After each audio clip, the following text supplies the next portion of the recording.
فہمی ایک غریب انسان کا بیٹا تھا، مگر ایک اچھے ماحول میں اس کی تربیت ہوئی تھی۔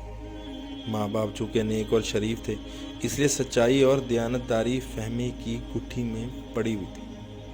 ایک دن ایسا ہوا کہ مدرسہ سے لوٹتے وقت فہمی اپنا قلم کہیں کھو بیٹھا۔ ادھر ادھر بہت تلاش کیا مگر کہیں وہ قلم نہ ملا۔ بالآخر اسی غم میں وہ گلی کے ایک کنارے پر بیٹھ کر رونے لگا۔ ایک خوش لباس آدمی جب وہاں سے گزرا تو بچے کو روتا ہوا دیکھ کر وہ رک گیا اور اس سے رونے کا سبب دریافت کرنے لگا۔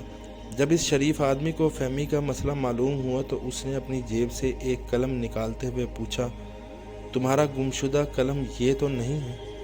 فہمی نے روتے ہوئے جواب دیا، نہیں یہ نہیں ہے، میرا قلم اتنا خوبصورت اور اتنا اچھا نہیں تھا۔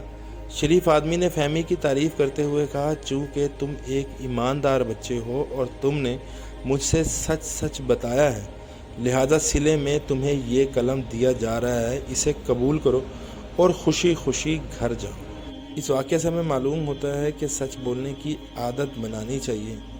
بے شک سچائی نیکی کی راہ دکھاتی ہے اور نیکی جنت میں لے جاتی ہے۔